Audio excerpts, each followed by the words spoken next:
আসসালামু আলাইকুম। আমি শুরুতেই স্মরণ করছি জুলাই বিপ্লবে শহীদ হওয়া আমার ভাইদেরকে।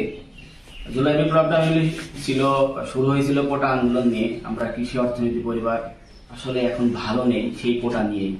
তো আমাদের আজকের এই প্রেস বিজ্ঞপ্তিটার বিষয় বাংলাদেশ কৃষি অর্থনীতিবিদ সমিতির দ্বিবার্ষিক কমিটিতে শেরেবাংলা কৃষি বিশ্ববিদ্যালয়ের গ্রাজুয়েটদের অত্যন্ত সুকৌশলে ও পরিকল্পিতভাবে বাদ দেওয়ায় তীব্র প্রতিবাদ জ্ঞাপন।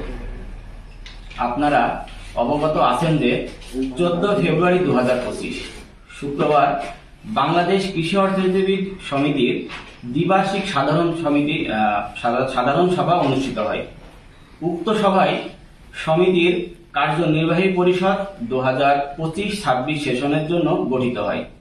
গঠিত পরিষদে পরিলক্ষিত হয় যে একটি স্বার্থান্বেষী ও কুচক্রী মহল অত্যন্ত সুকৌশলে ও পরিকল্পিতভাবে উক্ত কমিটিতে শেরেবাংলা কৃষি বিশ্ববিদ্যালয়ের গ্রাজুয়েটদের বাস্তবসম্মত প্রতিনিধিত্বশীল অংশগ্রহণ উপেক্ষা করেছে। উক্ত উল্লেখ্য এই যে বাংলাদেশ কৃষি অর্থনীতিবিদ সমিতি বিগত সময়গুলোতে সর্বোচ্চ 43 সদস্যের কমিটি প্রদান করে এসেছে।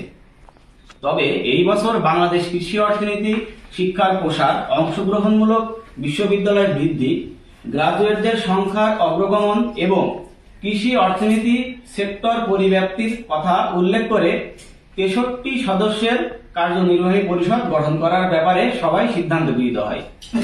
কিন্তু সদস্য সংখ্যা বৃদ্ধি পেলেও একটি নির্দিষ্ট গোষ্ঠী বরাবরের মতো এবারও একপেশে কমিটি বাস্তবায়ন করেছে, যা অত্যন্ত দুরভিসন্ধিমূলক।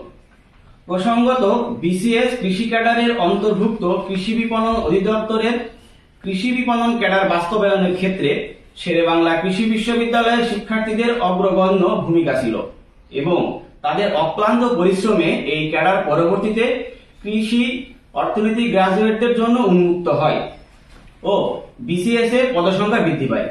কিন্তু শেরেবাংলা কৃষি বিশ্ববিদ্যালয়ের এই গ্রাজুয়েটদেরকে বরাবরের মতো এবারও কৃষি অর্থনীতিবিদদের প্রতিনিধিত্বশীল এই সংগঠনের সুচারু পরিকল্পনার মাধ্যমে বঞ্চিত করায় শেকৃবি কৃষি অর্থনীতি ছাত্র সমিতি এহেন কর্মকাণ্ডের তীব্র প্রতিবাদ জানাচ্ছে।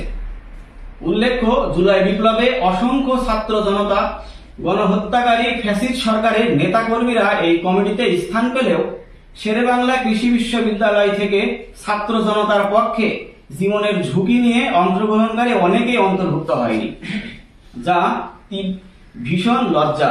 তাই এ অগ্রহণযোগ্য কমিটি শেকৃবি কৃষি অর্থনীতি ছাত্র সমিতি প্রত্যাখ্যান করেছে ও কোনো প্রকার সহযোগিতা না করার ব্যাপারে সিদ্ধান্ত গৃহীত হয়েছে।